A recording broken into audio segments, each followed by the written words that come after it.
మరో వారంలో బంగారం రేట్లు భారీగా తగ్గబోతున్నాయా? గోల్డ్పై కేంద్ర ప్రభుత్వం సుంకాలు తగ్గిస్తోందా? బడ్జెట్లో ఆర్థిక మంత్రి నిర్మలమ్మ కీలక ప్రకటన చేయబోతారా? ఫిబ్రవరి 1న కేంద్ర బడ్జెట్ ఉండబోతోంది.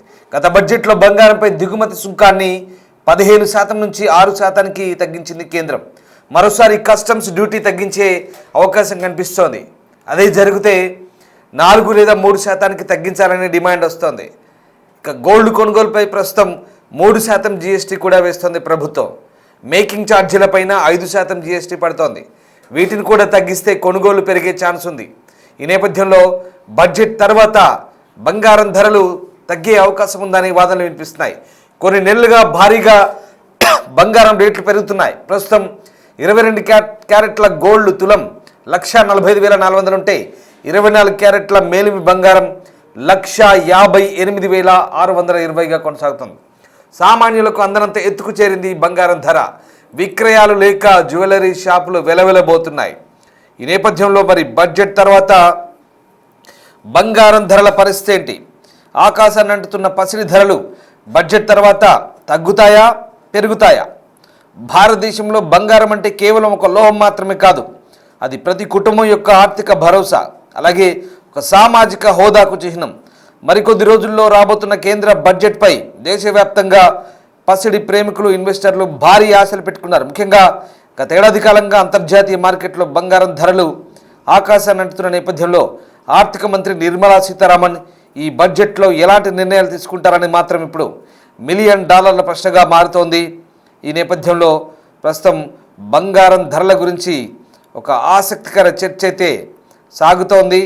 ఇక దీనికి సంబంధించి ఇప్పుడు బడ్జెట్ సమీపిస్తున్న వేళ భారతదేశంలో బంగారం ధరలకు సంబంధించి ప్రస్తుతం ఒక ఆసక్తికర చర్చ అయితే సాగుతోంది.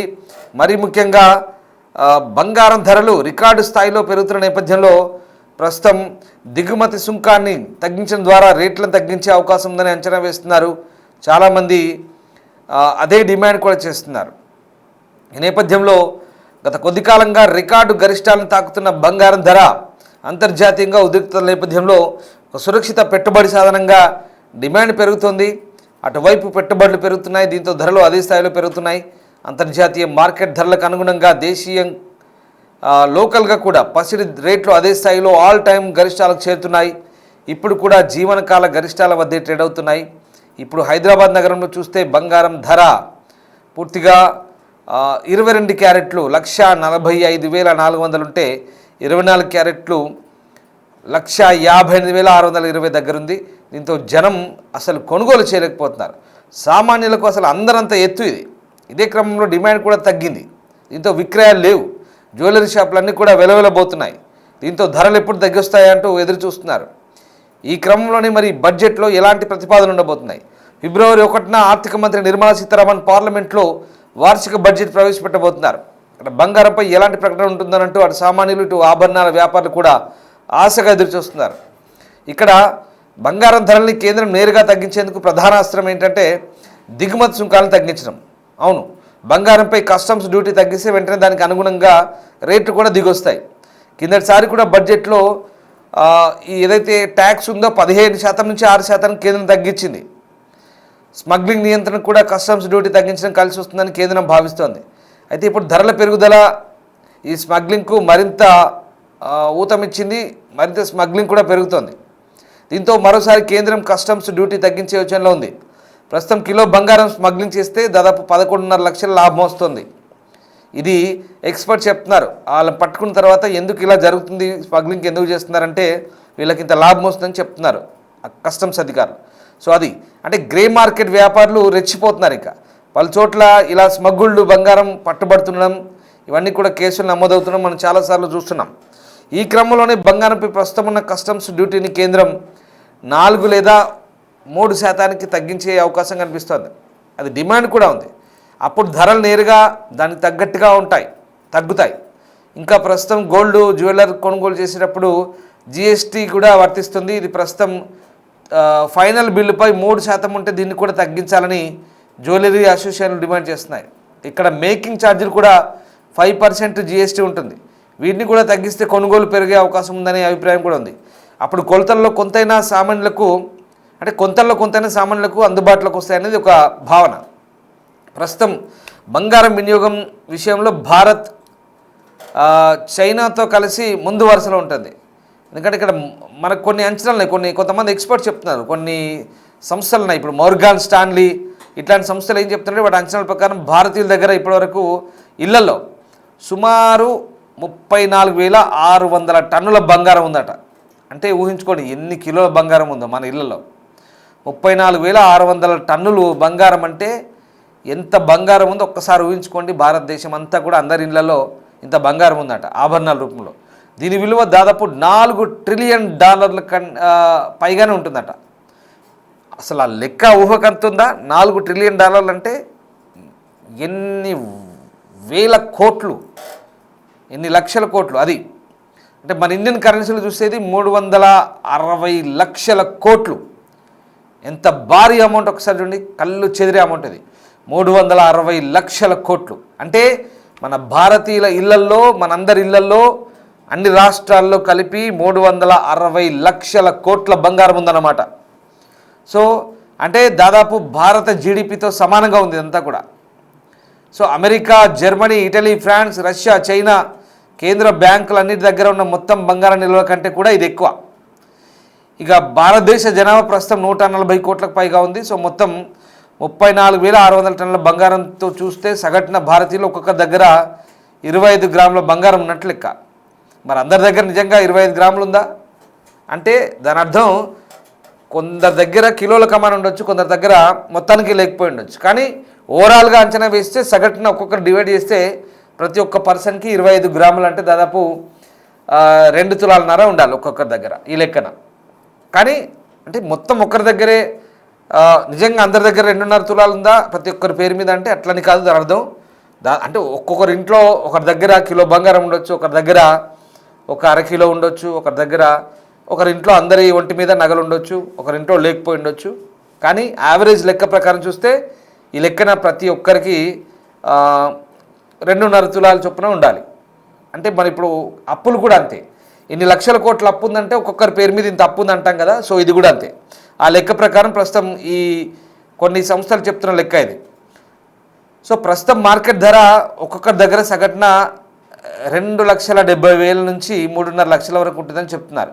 ఈ క్రమంలోనే భారత్లో బంగారానికి డిమాండ్ దృష్ట్యా దీనిపై బడ్జెట్లో దిగుమతి సుంకం తగ్గించాలనే డిమాండ్లు అయితే వినిపిస్తున్నాయి.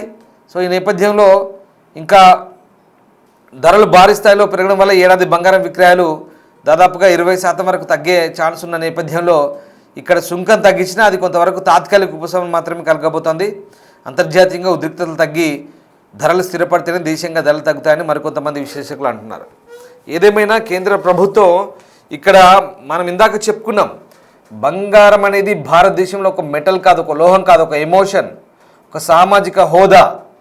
ఖచ్చితంగా అది మన ఇళ్లలో ఉండాల్సిందే. పెళ్ళిళ్ళకైనా లేదా ఇతరత్ర శుభకార్యాలకైనా బంగారం అనేది మనకు అదొక ప్రామాణికంగా మనం ఒక సామాజిక హోదాగా భావిస్తాం వాటిని గిఫ్ట్లు ఇవ్వడంలో. సో ఇది అంటే ఇక్కడ బంగారం రేట్లు కేంద్ర ప్రభుత్వం ఈ ఎక్సైజ్ డ్యూటీ తగ్గించినంత మాత్రాన బాగా తగ్గుతాయంటే దాని అర్థం అది కాదు. కొంతవరకు తగ్గుతాయి. ఎప్పుడు తగ్గుతాయి? ఇంటర్నేషనల్గా ఆ గొడవలు, ఈ వెనిజులా, అమెరికా గొడవలు లేదా ఇరాన్ గొడవలు, ముఖ్యంగా ఇట్లాంటి అంతర్జాతీయ పరిణామాలు కొన్ని గొడవలు ఉన్నాయి. కేవలం ఆ కొన్ని గొడవలు మాత్రమే కాదు, ఓవరాల్గా అంతర్జాతీయ పరిణామాలన్నీ కూడా ఎప్పుడైతే ఆ టెన్షన్స్ తగ్గుతాయో, అమెరికా రష్యా వ్యవహారం కానీ ఇవన్నీ కూడా చమురు వ్యవహారాలు కానీ తగ్గినప్పుడు ఇప్పుడు ఏం జరుగుతుందో అలా ఉన్నప్పుడు బంగారం సురక్షితం అంటూ పెట్టుబడి దాని మీద పెడుతున్నారు. సో దాంతో అడ్డగోలుగా రేట్లు పెరుగుతున్నాయి. వెండి కూడా అంతే, అడ్డగోలుగా చైనా వాళ్ళు బ్యాకప్ చేసుకుంటున్నారు వెండి అంతా కూడా. దీంతో అసలు వెండి ఎవరైనా ఊహించామా? వెండి రేట్ ఎలా ఉంది గత సంవత్సరానికి ఈ సంవత్సరానికి ఒక్కసారి మీరు ఆలోచించుకోండి, కంపారిజన్ చేసుకోండి. అందరంత ఎత్తుకు వెళ్ళిపోయింది. వెండి రేటు 3 లక్షల కిలో దాటిందంటే ఎంత భారీగా రేటు పెరిగిపోయిందో ఒకసారి ఊహించుకోండి. సో బంగారం, వెండి, ఈవెన్ కాపర్, రాగి కూడా పెరుగుతుంది ఇవాళ రేపు. రాగి పరిస్థితి కూడా అంతే, రాగి కూడా అడగోలుగా రేటు పెరుగుతుంది. 35-40% దాకా రేటు పెరిగింది రాగి. ఇది పరిస్థితి. అంటే లోహాలకు వాటి మీద పెట్టుబడి పెడితే సురక్షితంగా ఉంటుందంటూ అంతర్జాతీయంగా వస్తున్నటువంటి ఈ అంచనాల ప్రకారం రేట్లు పెరుగుతున్నాయి. ఎప్పుడైతే ఆ టెన్షన్స్ తగ్గుతాయో ఇక దీని నుంచి ఆ పెట్టుబడులు వెనక్కి తీసుకుంటారు కాబట్టి బంగారం రేట్లు కూడా తగ్గుతాయి. ఇదంతా ఎందుకు చెప్తున్నానంటే కేవలం బడ్జెట్లో ఎక్సైజ్ సుంకం డ్యూటీ తగ్గించినంత మాత్రాన కొంతవరకు తగ్గొచ్చు, ఇంత భారీగా ఏం తగ్గకపోవచ్చు, బట్ తగ్గుతాయి. కానీ ఇంటర్నేషనల్గా ఔన్స్ బంగారం ధరలు అంతర్జాతీయ మార్కెట్లో తగ్గినప్పుడే అక్కడ ధరలు పడిపోయినప్పుడే ఇక్కడ ధరలు ఖచ్చితంగా ఇంకా అందుబాటులోకి వస్తాయి. లేదంటే ఎంత దారుణం ఇది, 1,58,000 ప్రస్తుతం తులం బంగారం 24 క్యారెట్లు. అసలు ఎవరు ఊహించుండరు. వెండి మాత్రం మరీ అసలు ఎంత ఎత్తుకు ఎదిగిందంటే వెండి ధరలు అమాంతం పెరిగిపోయాయి. ప్రస్తుతం కొనాలంటేనే ఒక రకంగా భయపడుతున్నారు.